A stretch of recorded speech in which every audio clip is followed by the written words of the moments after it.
Setiausaha Agung Konfederasi Bola Sepak Asia AFC, Datuk Winsor Paul tidak menolak kemungkinan saingan kelayakan Piala Dunia. Katanya perkara berkenaan sudah diperincikan kepada setiap negara terlibat.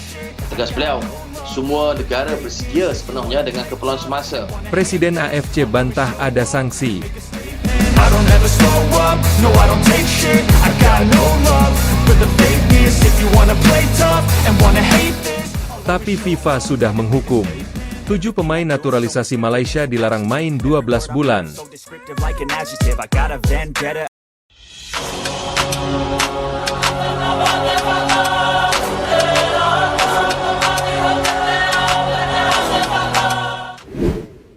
Satu dunia sepak bola Asia terbelah. Di satu sisi, Presiden AFC berdiri dan berkata, tidak ada sanksi. Di sisi lain, Presiden FIFA sudah menandatangani hukuman resmi. 7 pemain naturalisasi. Larangan bermain 12 bulan penuh. Pertanyaannya sederhana, tapi mematikan. Siapa yang sedang berbohong? AFC atau FIFA? Pernyataan yang saling bertabrakan. Rumor ini meledak setelah 2 pernyataan yang bertolak belakang muncul hampir bersamaan. Dari satu podium, Presiden AFC dengan nada tenang mengatakan, tidak ada sanksi yang dijatuhkan kepada timnas Malaysia. AFC tidak pernah mengeluarkan hukuman. Kalimat pendek, rapi, diplomatis. Namun hanya berselang hari, dari markas FIFA muncul kabar berbeda.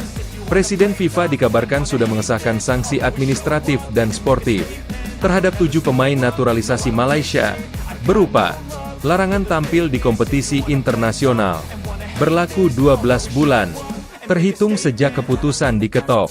Bukan rumor ringan, bukan gosip media, tapi disebut-sebut sudah masuk dokumen internal FIFA. Dan disinilah konflik dimulai. Malaysia di tengah pusaran kekuasaan. Malaysia kini bukan sekadar tim nasional. Malaysia adalah medan perang politik sepak bola. Di satu sisi, AFC ingin menjaga stabilitas kawasan Asia. Di sisi lain, FIFA ingin menjaga otoritas absolut aturan global. Sumber menyebut, kasus Malaysia ini dianggap terlalu sensitif bagi AFC. Kenapa? Karena jika AFC mengakui sanksi tersebut secara terbuka, maka akan muncul pertanyaan lanjutan. Di mana peran AFC saat proses naturalisasi terjadi? Mengapa dokumen lolos verifikasi regional? Siapa yang menutup mata? Maka menurut rumor, AFC memilih satu jalan. Bantah, tenangkan, tahan badai. 7 pemain, 7 dosier bermasalah. Isu ini tidak muncul dari ruang hampa. 7 pemain naturalisasi Malaysia disebut masuk radar FIFA karena dokumen kewarganegaraan dipertanyakan. Riwayat domisili tidak konsisten. Jejak administratif berbeda antara federasi dan negara asal. Sumber internal menyebut, FIFA tidak mempermasalahkan naturalisasi, tetapi mempermasalahkan cara dan kecepatan prosesnya. Rumor paling keras menyebut, ada perbedaan data antara yang dikirim ke AFC dan yang sampai ke FIFA. Jika ini benar, maka masalahnya bukan sekadar pemain, tapi siapa yang menyaring, siapa yang meloloskan, dan siapa yang diam. Presiden AFC menenangkan atau menutupi? Pernyataan Presiden AFC yang membantah adanya sanksi justru memicu kecurigaan. Kenapa? Karena dalam struktur sepak bola global, FIFA punya kewenangan tertinggi. AFC hanyalah konfederasi regional. Jika FIFA sudah menjatuhkan sanksi, AFC tidak punya kuasa membatalkan. Maka muncul rumor brutal. Presiden AFC bukan membantah FIFA, tapi sedang membeli waktu. Waktu untuk apa? Menekan federasi terkait, menenangkan pemerintah Malaysia, menghindari kepanikan politik olahraga Asia Tenggara. Karena jika publik Asia tahu bahwa AFC gagal mengawasi, maka reputasi konfederasi akan hancur. FIFA tidak mau kompromi. Berbeda dengan AFC, FIFA dikenal tidak peduli pada sentimen regional. Bagi FIFA, aturan adalah aturan. Dokumen adalah dokumen.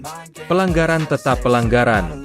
Rumor menyebut, Presiden FIFA sangat murka karena kasus Malaysia ini terjadi di tengah sorotan global soal naturalisasi, melibatkan lebih dari 1 pemain, dan dianggap mencoreng kredibilitas sistem verifikasi. Karena itu, sanksi 12 bulan dianggap sebagai peringatan keras, bukan hanya untuk Malaysia, Tapi untuk seluruh federasi yang bermain di area abu-abu, reaksi di dalam Malaysia, panik tapi diam. Di dalam Malaysia sendiri, suasananya disebut tegang dan tertutup. Tidak ada konferensi pers besar, tidak ada bantahan agresif, tidak ada transparansi daftar pemain. Rumor dari internal menyebut, FAM diminta menunggu arahan.